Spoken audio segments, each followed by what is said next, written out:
Take a look at this beautiful piece of art. This is Julian Beaver, who is an artist painting 3D paintings in the streets. It's a fascinating picture, and the camera captured it perfectly.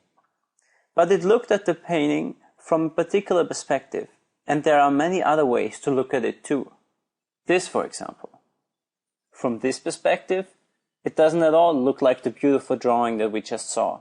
It looks distorted. In this case, our perspective determines how we see the world. What can be beautiful from one angle can be totally different from another. The same is true for the perspective we take on the events and situations in our lives. We usually look at situations and interpret what other people say or do according to our own set of past experiences, culture, faith, and values. All of those help us to form our beliefs about ourselves and about others and about the world in general. Our minds are constantly trying to make sense of our world, forming judgments and opinions about every situation, event, and interaction. It is as though we are looking at the world through distorted or colored lenses. And everyone has their own personal prescription or color of their glasses. It turns out that these glasses have a very powerful impact on our thoughts and our well-being. In fact, Ed Diener, who I already quoted before, one of the leading happiness researchers in the world, said that it appears that the way people perceive the world is much more important to happiness than objective circumstances. This quote sums up decades of research on happiness, and in essence it means that if we know a person's job, their marital status, and even the state of their bank account, we still only know very little about how happy he or she is. What we need to know is if a person is a benefit finder or a fault finder. That means if a person focuses more on the positive or on the negative.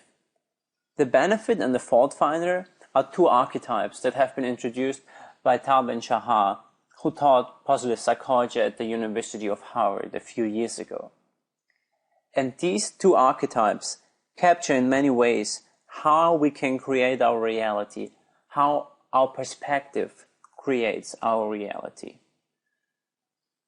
Let's take a look at the first one, the fault finder. A fault finder always focuses on things that don't work, on problems and things that are not going well. Thoreau says that the fault finder will find faults even in paradise. The problem here is that we tend to take our perceptions of the world for the reality. And fault finders really believe that the unfavorable reality is out there, independent of what we think or feel. For a fault finder, no matter what they do, they always end up with a careless partner or a miserable job. No matter where they look, things always seem to go wrong for them. The typical example is looking at the glass as half empty. But there is also a way of looking at the glass as half full. And this is what the benefit finder does. The benefit finder focuses on the positive, focuses on what works. A benefit finder sees the things that are going well, and he sees the strengths of others rather than their weaknesses and their faults. A great example is Nelson Mandela. He spent 27 years captured by an oppressive regime. And when he was asked, after he came out of prison, how he was able to come out of prison with such an open, loving heart, his response was that, he said, "It has been a great tragedy to spend the best years of my life in prison. But only because I was in prison for 27 years, I was able to transform myself and my thinking. Because prison gave me the time to sit down and think, and that's something that you usually do not have in our normal life." So even after 27 years in prison, he was able to look at the positive side of his being captured. And this is a perfect example for the difference between a benefit finder and the fault finder. In the resources, I added a link to a video about the oldest Holocaust survivor who is still alive. And this old lady exemplifies in a remarkable way what it means to be a benefit finder. I very strongly encourage you to take a look. It's really breathtaking. So to round up this distinction between the benefit and the fault finder, I want to once again stress that nobody is absolutely one extreme or the other. We all exist on the continuum. We are all somewhere along the line in between the two extremes.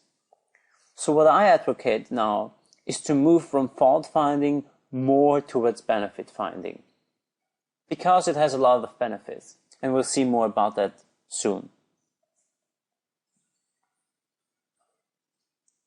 When it comes to benefit and fault finding, we humans have an inherent disadvantage that has been given to us by evolution. It is called the negativity bias. What this means is that we unconsciously seek out negative information and are also more affected by this negative information. We react more strongly to negative life events and negative feedback. We react more strongly to losing something than to gaining something. And this had evolutionary use for us.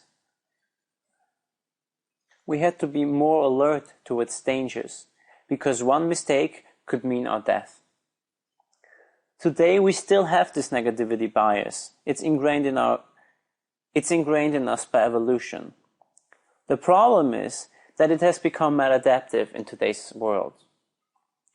Our life is hardly ever threatened anymore, but still we are often rewarded for noticing the problems that need solving and the stresses that need to be managed. Sometimes this can indeed be very useful, but the problem is that we get stuck in this pattern. We build habits of focusing on the negative. We build habits of focusing on faults rather than benefits. And there's also neurological evidence for that. One area of the brain used for the negativity bias is the amygdala. It is these two almond-shaped areas of the brain, and this is a specific area that uses about 2/3 of its neurons searching for negative experiences, for negative information in our environment. And even more important, the amygdala is the most important brain area when it comes to negative emotions. And it's a really powerful brain area, and it impacts lots of what we do and lots of what we remember. One example for the negativity bias in our amygdala is that negative events and experiences get stored in memory almost immediately.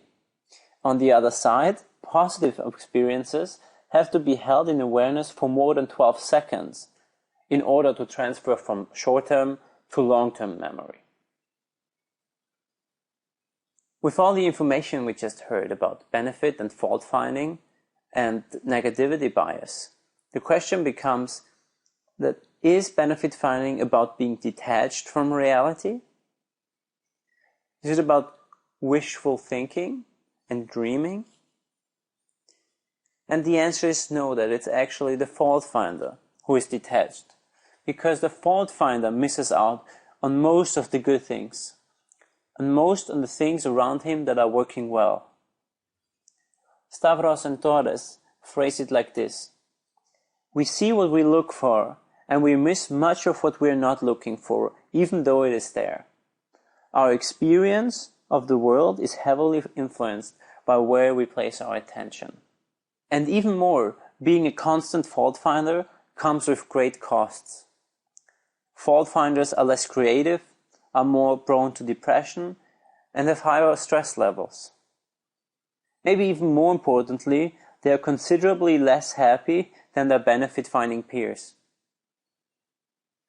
The issue also is that some of us have to become fault finders due to our jobs. Lawyers and tax auditors, for example, are trained throughout their lives to look for errors and flaws in others' arguments. That's invaluable for them to do a good job, but it comes with very high costs. Lawyers are among the professions most prone to depression, even though their income and status is high. Their professional habit of fault finding spreads to their private lives as well. Their brains get stuck in negative patterns, always on the lookout for flaws and errors. The reason is that our brain gets better and better at what we repeatedly do. Think back to when we talked about neuroplasticity, and we talked about the water that shapes its pathways. Our brain does not differentiate between pathways used at work and pathways used in our private life. It's the same pathways, it's the same brain. So if in one part of our lives we are needed to look at negative things, this also permeates the rest of our lives because we use the same pathways. For people in this position, it's even more important to retrain their brain because they're even more prone to the negative effects of being a fault finder. I want to finish off with one caveat that's very important here. Benefit finding is not about ignoring the problems that exist. Rather, it is about both the good sides and the opportunities, as well as the problems and the threats. We need to see both, but we also need to be aware that we are inherently biased towards placing more attention on the negative. And in order to account for this negativity bias, and to see reality as it really is, and not the distorted version of it, we need to train ourselves to become more of a benefit finder. And this is what we're going to do now. As we saw when we talked about change in neuroplasticity, we are able to rewire our brain by doing continuous exercises to, over time, build new pathways, new connections in our brain, and become more of a benefit finder. As Martin Seligman, one of the founding fathers of positive psychology, put it, habits of thinking need not be forever. One of the most significant findings in psychology in the last 20 years is that individuals can choose the way they think. One such proven exercise is what is called the 3 good things exercise. It requires us to make it a habit to sit down maybe on Sundays and write down 3 good things that happened through the week. Or maybe even 3 times a week, sit down in the evening and think about what happened throughout the day that was good, that was positive. Or you sit down in the evening with your partner and your family during dinner and tell each other about 3 good things that have happened throughout the day. It doesn't really matter when and how you do it, as long as you do it regularly. I encourage you to use the personal reflection journal for these exercises. But as always, if we want to create lasting change, we have to take consistent action. Make it a habit. Another way to become more of a benefit finder and more happy in general is to bring more gratitude to our lives. Remember when we talked about the myths of happiness? We also talked about the hedonic treadmill. The hedonic treadmill, the phenomenon that occurs because we always adapt to the circumstances we are currently in and then always set higher goals and want more. One way to step off this hedonic treadmill is to start appreciating what you already have, because it's so easy for us to overlook. It may seem very simple, but it can be very powerful, and it has been proven to be very powerful in numerous research studies. Simple acts of gratitude don't cost you much, especially once you get over the initial discomfort some of us feel when we thank others. But they can make a huge difference. There's a lot of convincing research on the power of gratitude, and especially on the positive effects of keeping a regular gratitude journal.